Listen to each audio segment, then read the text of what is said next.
All right, so welcome to part one of Boethius, architect of the Middle Ages. Boethius is one of my favorite philosophers, and hopefully you'll see why as we go through the lectures associated with him and his most famous work, The Consolation of Philosophy. My claim that he is the architect of the Middle Ages is based on a number of different factors, which will come out also, particularly in the beginning of the lecture. But I really do think that he is a crucial figure in helping to bring this transition from the ancient world to the medieval. So let's go ahead and meet him. His full name is Anusius Manlius Severinius Boethius, and he lived from 470 to 525. He was born to wealth and privilege in the Anisi family of Rome. His father was a Roman consul, and unfortunately, Boethius's father died when he was quite young, but he was adopted into the Symmachus family. The Symmachus family was even wealthier, even more privileged than his own. Symmachus was also a counselor, a consul in Rome. And so he grew up with all of the rank and all of the privilege, perhaps even more than he would have in his own life. Boethius will study in Athens, and while he's there, he's going to learn the ideas of Plato and Aristotle, and he will acknowledge that both of these are crucially important people. Even though Plato's philosophy is dominant at the time, he recognizes that there is value to Aristotle's views as well, and that in fact the division that people see between them is not as great as what they really think that they are. He sees that Plato and Aristotle are much more compatible to each other's views than normally is perceived to be the case. Now, Boethius is going to rise to prominence within Roman society. He will hold various magisterial offices under Theodoric. Now, keep in mind from our previous lecture that the Roman Empire is basically collapsing around him. Boethius and the Roman Empire effectively die right about the same time. But for 100 years or more before the official collapse of the empire, you're going to have this issue where Rome is falling apart, basically. And so the part of the world that Boethius is living in is taken over by the Ostrogoths, and Theodoric becomes the king there. Now, because of Boethius's intelligence, because of his position, he remains under that Ostrogoth king and serves in several offices. But unfortunately, there is an attempt to assassinate the king, and somebody has to take the hit for that. And so Boethius is going to be accused of plotting with conspirators to assassinate King Theodoric. He will be arrested, imprisoned, and eventually bludgeoned to death because of this. Now, Boethius, of course, writes a number of things in his life, but it is the book that he writes during his final days, during his imprisonment, that ultimately becomes the most famous, and that's the one that you are going to ultimately come to read. Now, despite the unfortunate twist of fate towards the end of his life, Boethius's accomplishments in his life live on, and his place is very secure as one of the most important transitional figures. In many ways, Boethius really does shape and define medieval philosophy. He sets himself a very lofty goal. He wants to translate all of Plato and Aristotle's philosophy into Latin, because of course, the ancient Greeks wrote in Greek, and Greek was, as we saw, up through the 2nd century, the dominant language of education. But since then, Latin had taken over, and he found that a lot of people were no longer able to really read and gain the value from this ancient work, and he wanted to do something about that. And so he wants to translate all of Plato and Aristotle into Latin. Now, this is really an impossible task. I mean, even today, with the help of computers, this would be hard. And so he doesn't succeed. What he does manage to do, though, is to translate Aristotle's logic, his 6 books on logic. But this is actually going to be quite crucial because after the fall of Rome, Aristotle's writings are going to be lost to the Western world for centuries. The logic is what's going to survive, and that's down to Boethius. In addition, he's going to write commentaries on the works of Cicero, Porphyry, as well as Aristotle. He will write several essays of his own on logic. He writes a treatise on the Trinity, and he writes textbooks on the quadrivium. We'll talk about that in a moment. His textbooks are going to be the standard books in use in Europe for about 700 years. So think about the longevity of his influence. Throughout his work, he is going to lay down the foundation as well as the outline for what the medieval university is going to function upon, what it's going to look like. And so he divides education into 2 spheres. One he calls the quadrivium, quad meaning 4, and the trivium, tri meaning 3. So the 7 major subjects of education. The quadrivium is a term that Boethius himself created, and it focused on geometry, arithmetic, astronomy, and music. And Boethius said that these subjects were the quadruple road to wisdom. The quadrivium is essentially mathematically based. You know, obviously we think about geometry and arithmetic as being mathematically based, but astronomy and music also are, because as you look to the heavenly bodies, you can make calculations to determine not only the distances between certain heavenly bodies, but also you can come to understand, for example, the movement around the Earth of the moon, so that certain days or certain periods of time are going to be judged based upon that. So there's a lot of mathematics that goes into astronomy. And although we don't tend to think of it that way, music is also mathematically based, because you're dealing, again, with half notes, quarter notes, eighths notes, and so on, and these things all have to add up in order to produce the music. In fact, Boethius writes a music book which doesn't have a single song in it. It's simply all theory based upon the mathematics behind it. The trivium focuses upon grammar, rhetoric, and logic, and so it's less concerned with acquiring knowledge and more concerned with the methods of exposition. Now, Boethius found value in all 7 of these subjects and felt that they really deserved sort of equal focus. But when the Roman world collapses, we enter into the Dark Ages, a lot of this knowledge and wisdom is lost. The world of the Dark Ages is one where the universities really have shut down. And so it's not until around 750, 800 that we start to reemerge from this. And when we do, these medieval universities are going to be created or recreated based upon the design that Boethius laid out for us here. And so the medieval university is going to perceive that the quadrivium is sort of the initial classes that an individual is going to take, and then they will rise to the trivium, with the greatest emphasis in the Middle Ages being placed upon logic as the most important form of work.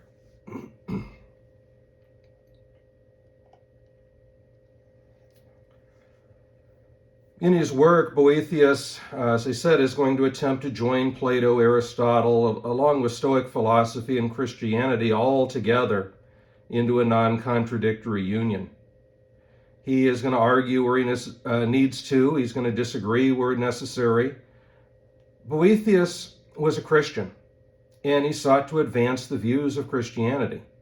But unlike the later figures, for him, the Bible holds no place in his theology. The nature of God is comprehended by human reason, and so the truths of faith and reason are really one and the same.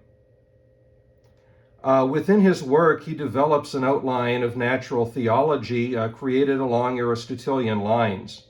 He distinguishes natural from dogmatic theology. Natural theology, he says, is the highest part of philosophy.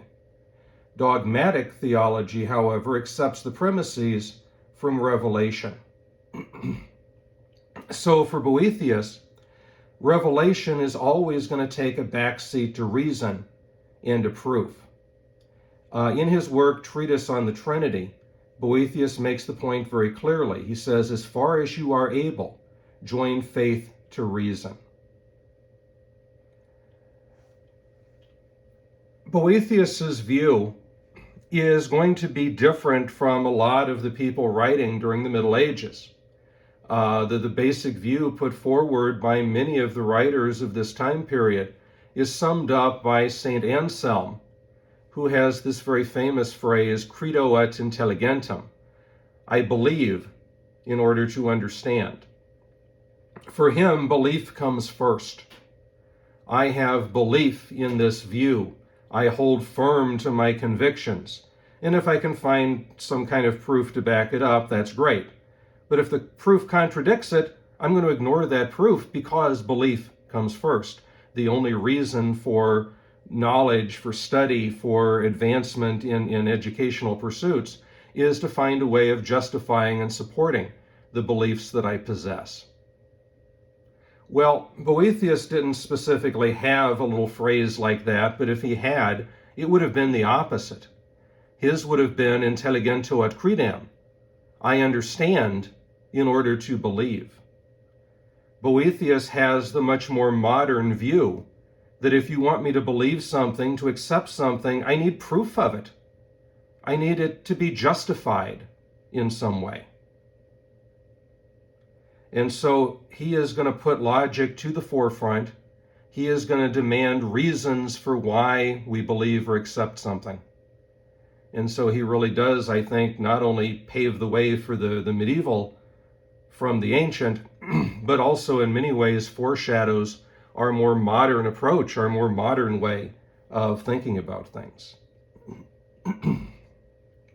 Now, as we turn our attention to the Consolation of Philosophy, this is the book that he wrote while he was under house arrest awaiting his execution.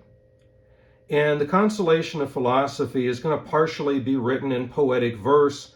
It's going to partially be written in prose. The poetic verse really serves kind of the same purpose as the chorus in the ancient Greek dramas. It's going to set the stage for what is to come. You know, that chorus in the ancient dramas, they would speak to the audience, and the players on stage were supposed to be unaware of it. But it tells the audience what to look for, what to anticipate, what's coming. And that's the way that Boethius uses the poetic aspect of this work, is to sort of foreshadow those things that we should be looking for as we read the prose. The Consolation is divided into 5 books, what we would probably refer to as chapters today, and there are several sections within each book. We are doing book 1 this week, books 2 and 3 the following week, and books 3 and 4 in the third week of our look at Boethius. Now on the screen you will also notice not only traditional Boethius's Consolation of Philosophy, but there's also a couple of other variations that are put forward. And I wanted to just mention that Boethius's work is one that is considered very important to our history, so much so that people are going to rely upon it, are going to use it for many, many, many centuries.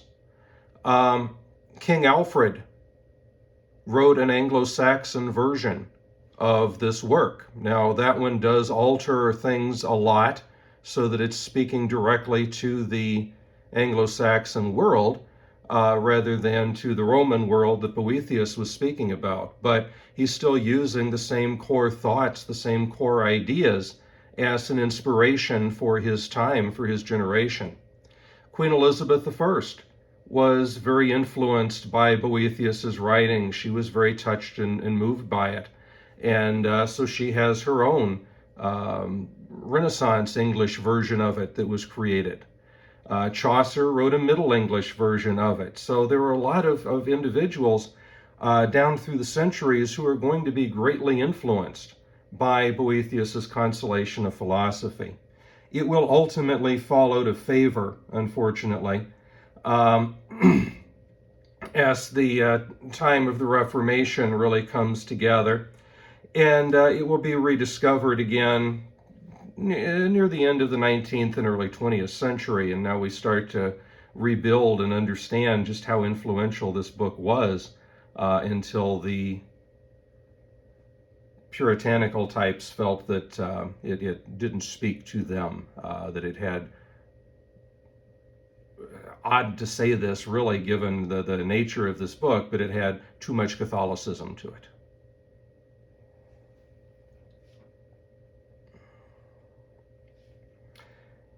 In the opening text of the Consolation of Philosophy, Book 1, we're going to find that Boethius has been placed under house arrest for this act of treason. He claims that he is innocent of committing. He does not admit anywhere that he had anything to do with the attempted assassination of King Theodoric. But the problem, of course, is that at this time, if someone were to attack the king, the government has to be seen to act swiftly. They need somebody.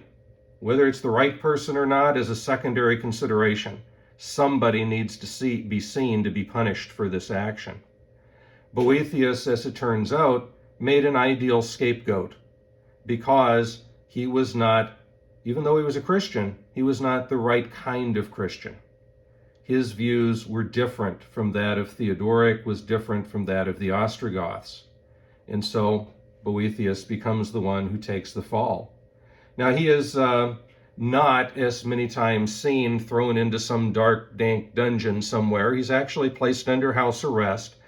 He is living with a noble family. He has, as the saying goes, every liberty except liberty itself.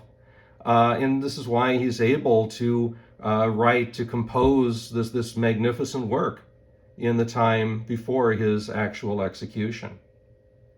Now, Boethius is an individual for whom things have always worked out. And so what he's facing now is really a horrible turn of events. Boethius's life really seems to have been charmed up to this point, but now fate seems to have turned against him, and he sits alone, bemoaning his fate.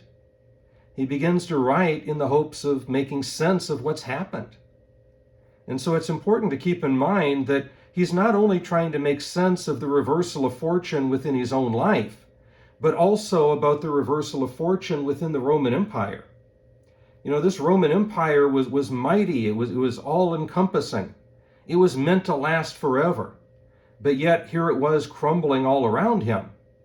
And at least in part, this is what's led to Boethius's present situation.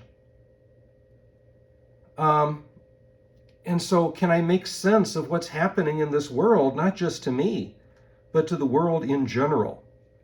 And this is a situation that maybe not to the same extent, but a situation that a lot of people at all different times throughout life are facing. This is what makes Boethius, I think, so relevant to so many people down through the centuries. King Alfred is looking at this. Queen Elizabeth is looking at this. Chaucer is looking at this. We can see it today. And we say, how did we get here?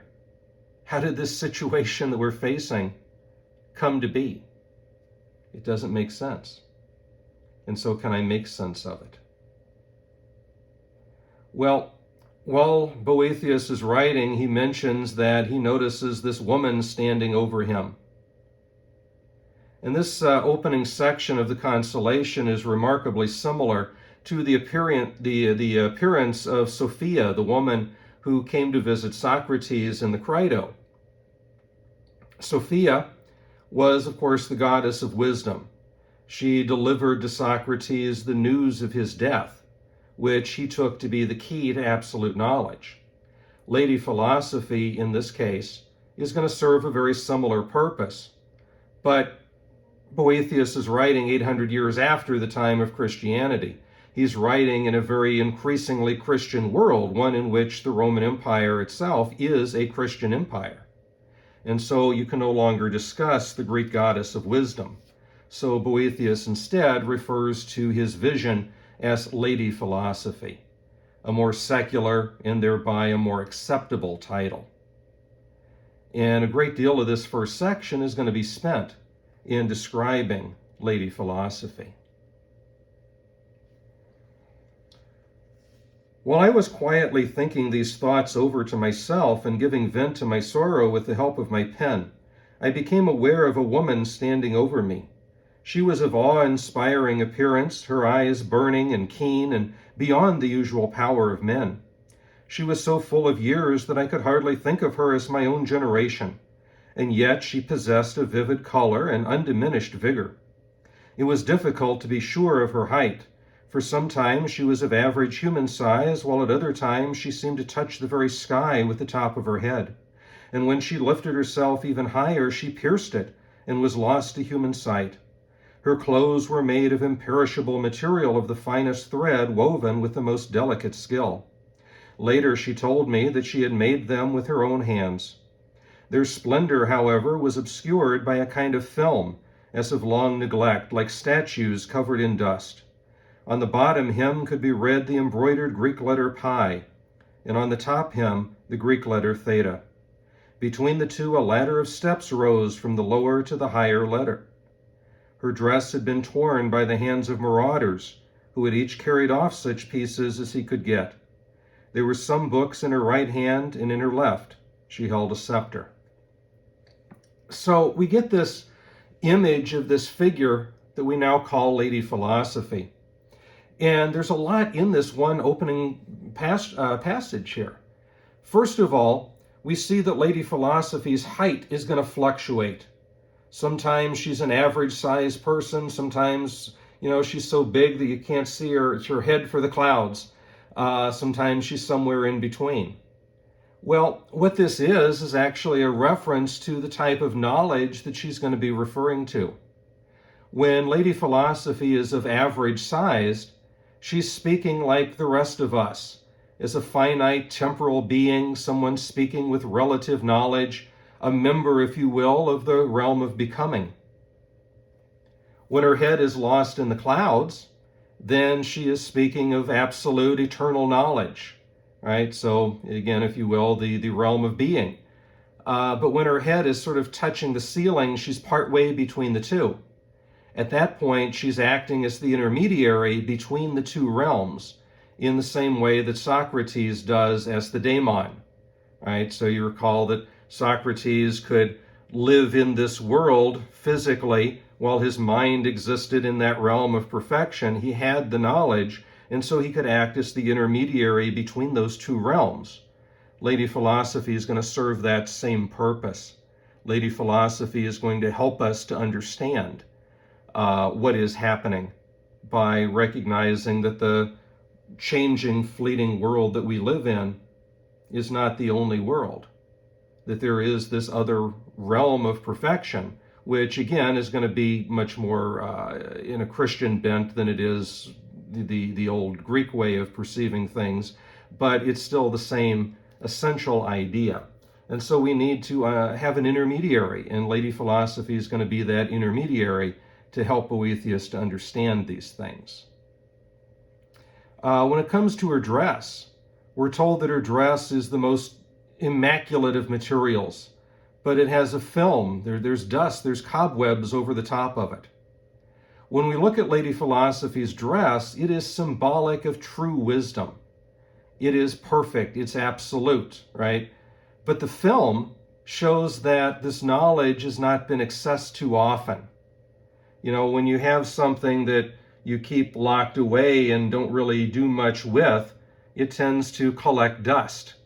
And so Lady Philosophy's dress, particularly up the top, even though it's made of this wonderful, beautiful material, it's not messed with very much. And so there's this layer of dust on the top of it, these cobwebs on the top of it.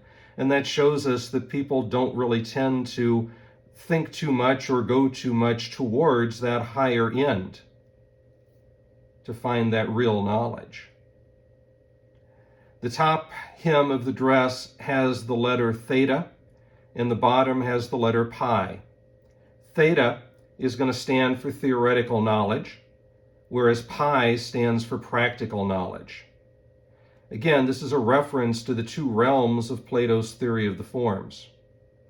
Between the two letters, there's a ladder, and that, of course, is a reference to the staircase leading from the practical, the relative knowledge of this world, to the theoretical or the absolute knowledge of the unchanging world, just like what we saw in Plato's Symposium. And finally, we hear that this individual has in her hands two specific things. One is a scepter, and the other is books. The scepter is a traditional symbol of power, and the books are a symbol of knowledge. And so by uniting those two together in this singular person, we have the age-old adage that knowledge is power, and with knowledge comes power. Plato, you recall, taught that only someone who possessed that absolute knowledge had the right to be a ruler, to govern us. And so who should we listen to? We should listen to the one who can touch the sky, the one who can experience and understand that higher absolute truth. Now later on, we find that marauders have ripped at the hem of her dress, and they've taken off certain portions of the dress. Well, here again, we should think of Plato. In the Apology, Socrates learns from the Oracle of Delphi that he's the wisest of all people. In attempting to prove that the oracle is wrong, he discovers that people will just grab hold of one piece of knowledge and then believe that they somehow possess everything. They make pretense to a lot of this knowledge that they don't really have. So in ripping off part of the dress, the marauders believe that they have the entirety of the dress. But of course they don't. Their knowledge is still primitive.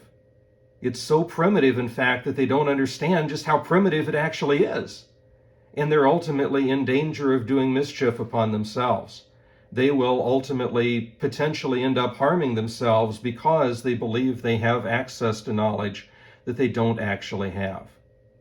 You know, if we imagined the screen that you have in front of you as being the entirety of the universe's knowledge, and this little speck where the cursor is, we've come to discover that. Well, that's a very small amount of information, a very small amount of knowledge that we possess. But yet if we think that because we have that, we know everything, we know the entirety of the screen, we're deluding ourselves. And that can lead to a lot of problems. Real truth is not going to be found in that way. It's not going to be found in that fashion.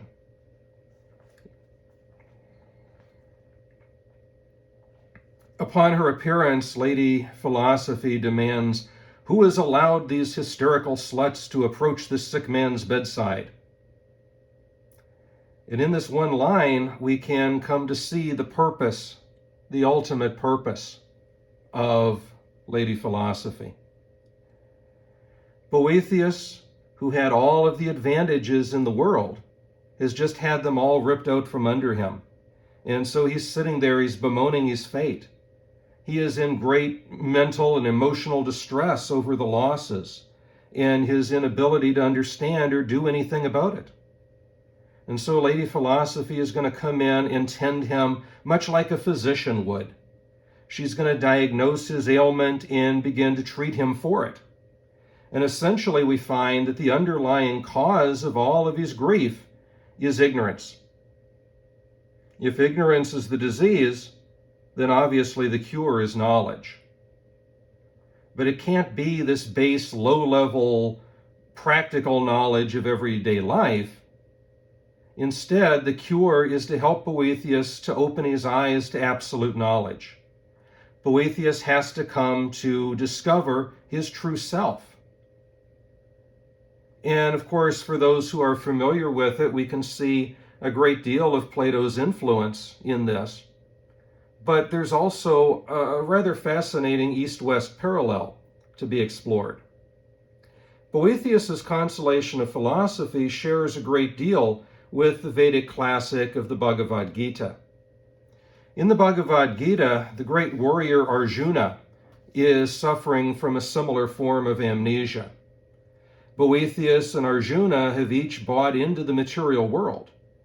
And while thoughtful, intelligent people, they still operate from the limited sphere of mankind. In each case, a physician of some sort is going to be needed to help them with that ailment. In the case of Boethius, it's Lady Philosophy. In the case of Arjuna, it's Lord Krishna. But in either instance, the basic purpose behind it is the same. We have to overcome the ignorance. We have to overcome the lack of knowledge. We have to stop buying into the illusion of the material world and discover our true self, our true nature, in which case we will, come to experience what is greater, and we will have our understanding of the world around us. At the end of Book 1, Section 2, Lady Philosophy is ultimately going to give her diagnosis. She says, "It is only a touch of amnesia that he's suffering, the common disease of deluded minds. He has forgotten who he is, but he will remember when he has recognized me." So Boethius's problem takes us back to Plato's doctrine of recollection. While the soul dwelt in the realm of being, it possessed absolute knowledge of all things. But in being born into the temporal realm of becoming, that knowledge is forgotten. There are so many distractions within the temporal material world that it's easy to forget the truth. It's easy to embrace the illusion. Think about all the people who never bothered to climb out of the cave, right? People trapped inside of Plato's cave, being shown those images on the wall because it's what they're familiar with. They just accept it. And the real world is too odd, it's too strange. So they don't even bother to try to climb out of the cave. They just accept what they're handed. But we need something to help jog our memory. And then knowledge can be present again. We can discover the truth of things by experiencing the world around us and making that leap, becoming ultimately that daemon to connect to the higher order, to the higher truth. And so Lady Philosophy has to remind Boethius about the higher order of knowledge, which she represents. And this is going to help Boethius to remember who he really is. Once he discovers the truth, then he'll no longer be bothered by the material things that he laments. You have to think about that problem that Boethius is facing. He's had all of these privileges all throughout his life, and now because of this false charge against him, all of that's ripped away. He's awaiting his own execution. And so there's a lot in the material world to get him down. And he may think, as many people might in that situation, why is this happening to me? Why has God forsaken me? And through that higher truth that Lady Philosophy is going to reveal to him, we'll come to realize that, well, actually, that's not the case. You haven't been forsaken. You haven't been forgotten. But you have to understand who you really are before you can come to that realization.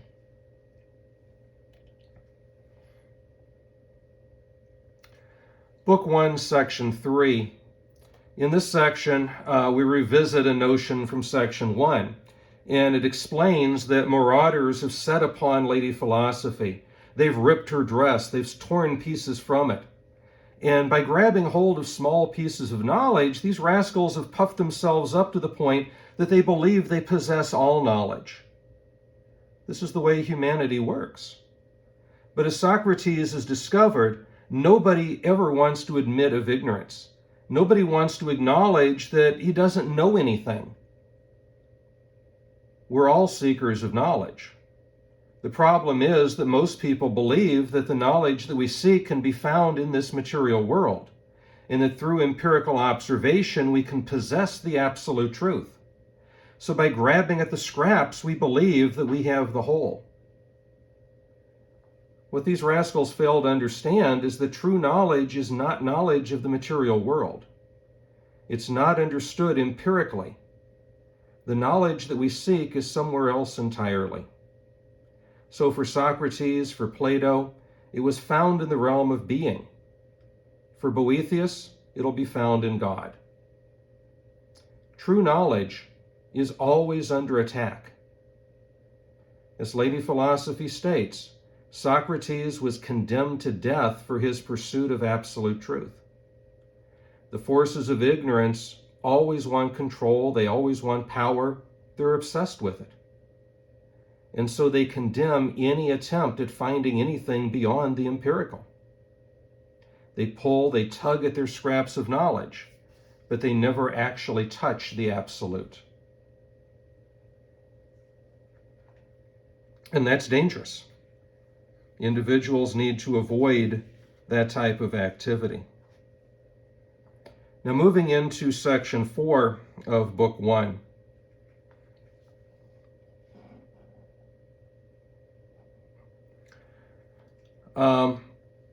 Boethius is going to begin a discussion of the events that led to his imprisonment and therefore his writing of this text. He shows that he's a man who only wanted to do what's right, but yet for all of his good, evil becomes his reward. And this leads to a major philosophical conundrum. Why do good things happen to bad people? Why do bad things happen to good people?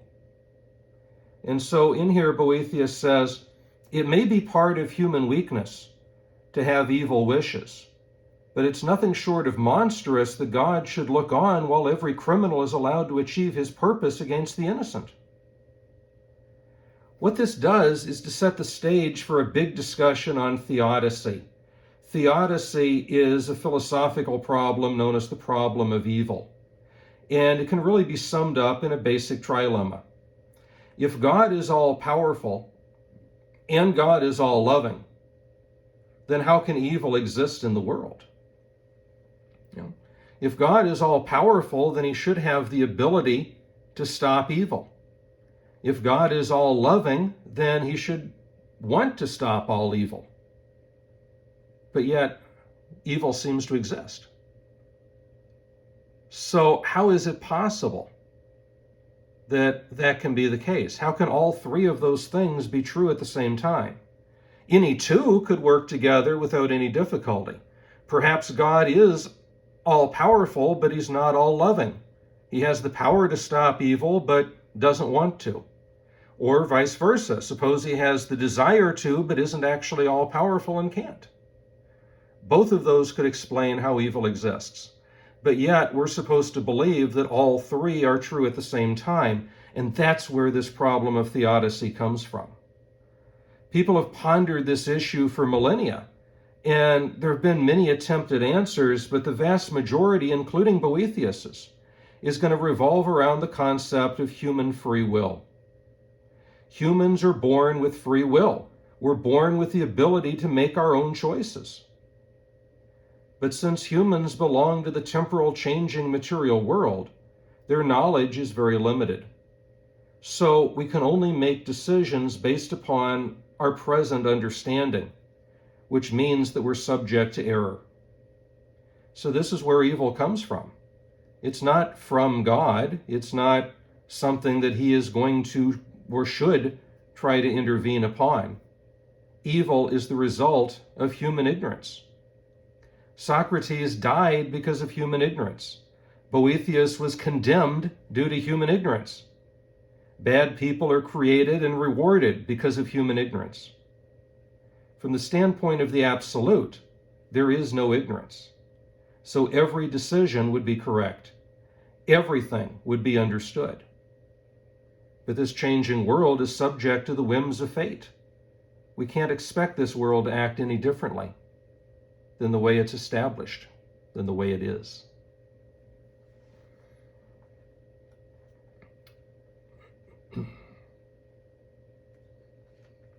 Section 5 is a very important section because it's here that Boethius is going to make his first link towards Christianity within the text. all along through this, he's been lamenting his fate, and in particular, the idea of being banished from his homeland. Now, banishment was a very harsh thing. And he's very upset by this idea. And he's trying to make sense of it. Why has he lost so much? Well, what we see initially, and let me read this passage to you. It is not simply a case of your having been banished far from your home. You have wandered away yourself, or if you prefer to be thought of as having been banished, it is you yourself that have been the instrument of it. No one else could ever have done it. For if you remember the country you came from, it's not governed by majority rule like Athens of old. But if I may quote Homer, there is but one Lord and one king. And rather than having them banished, he prefers to have a large body of subjects submitting to his governance and obeying his laws. That is freedom. You seem to have forgotten the oldest law of your community, that any man who has chosen to make his dwelling there has the sacred right never to be banished. So we must remember that anything that can be taken away from us, anything that was lost, was never really yours to begin with.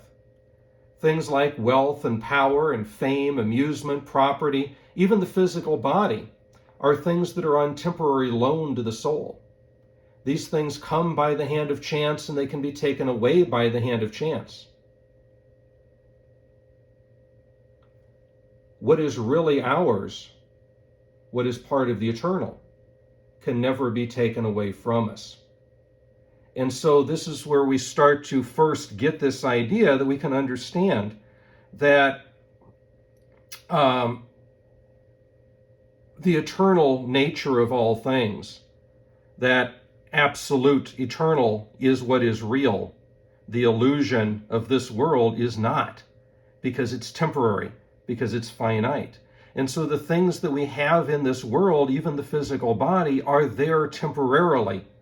They are ours for the moment, but they're not really us, they're not really ours. Anything that really belongs to you cannot be taken away. So as I said, banishment's a very harsh punishment because most people, apart from soldiers, live their lives within the same community. So everyone is, all of your associations are going to be in that one place. And so he is removed from everything that he knows, from everyone that he knows, from all of his support base. But Lady Philosophy wants to demonstrate the folly of this type of reasoning. He shows him that anything which can be taken away or lost was never really yours to begin with. Wealth and power and all those things that I mentioned, they're there briefly and then discarded. They can be lost, they can be stolen, but in any event, they come by the hand of chance. They can be taken by that same hand. That is the world of flux. That's the world that we live in. The things that are really ours cannot be taken away. So Lady Philosophy is telling Boethius that he's not been banished. Or if Boethius has been banished, then he's banished himself.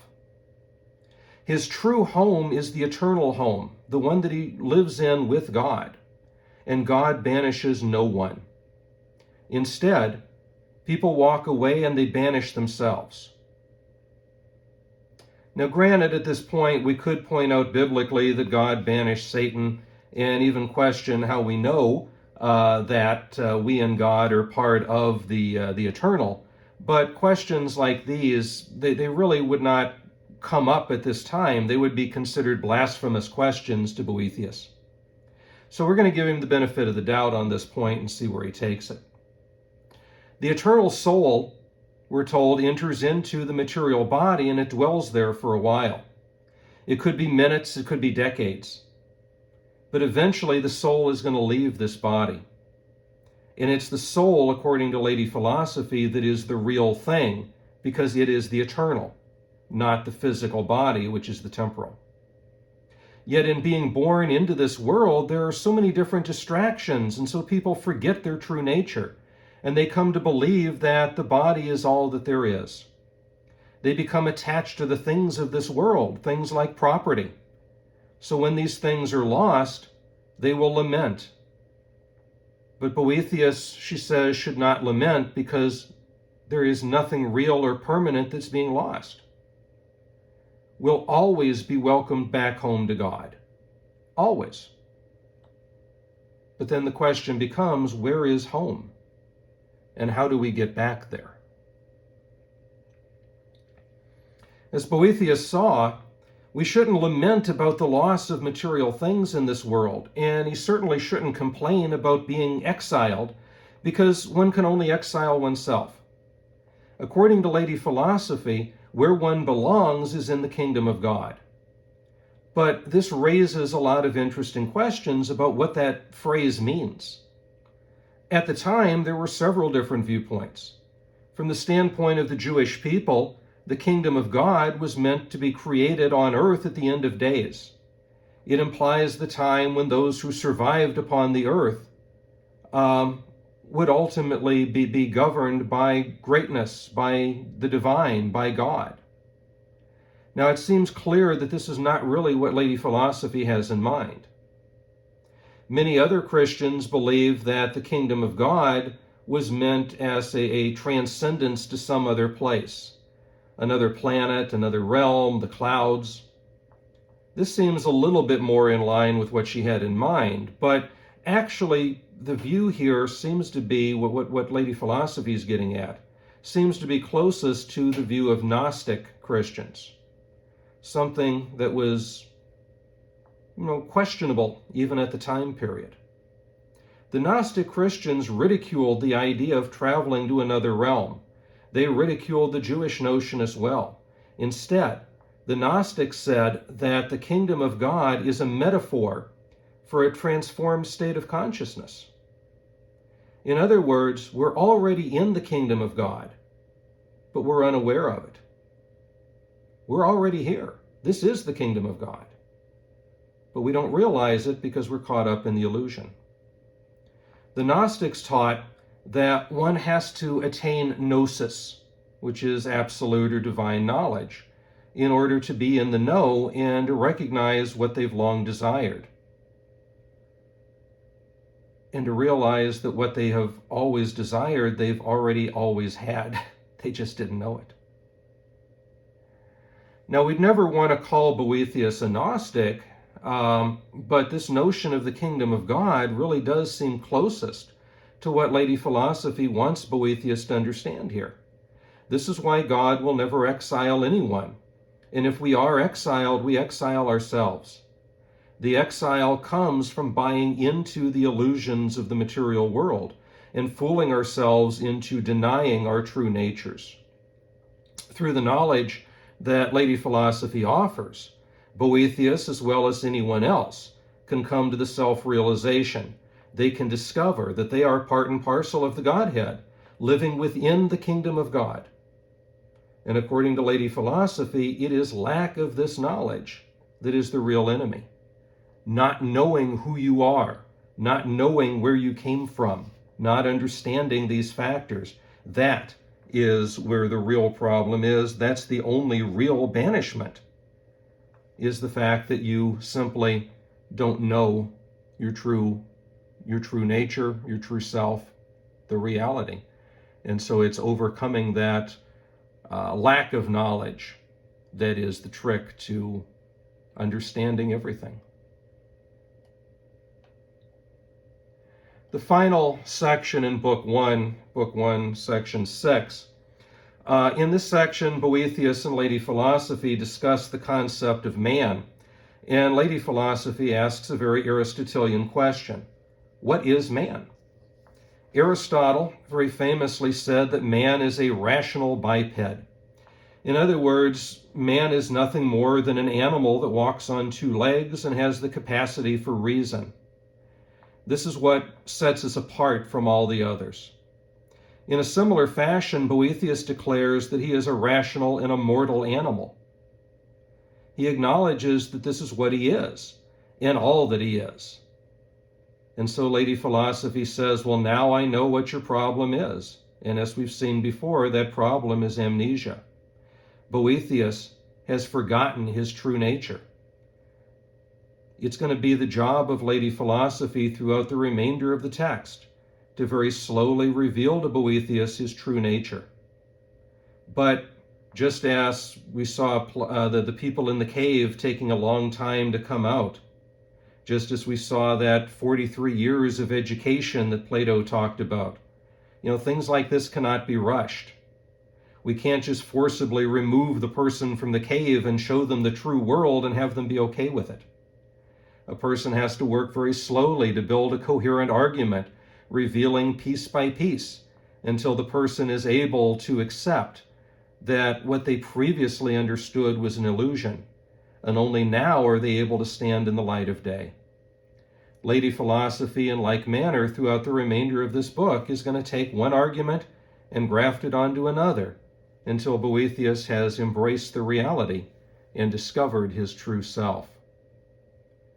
And so, amnesia, lack of knowledge, that is the disease.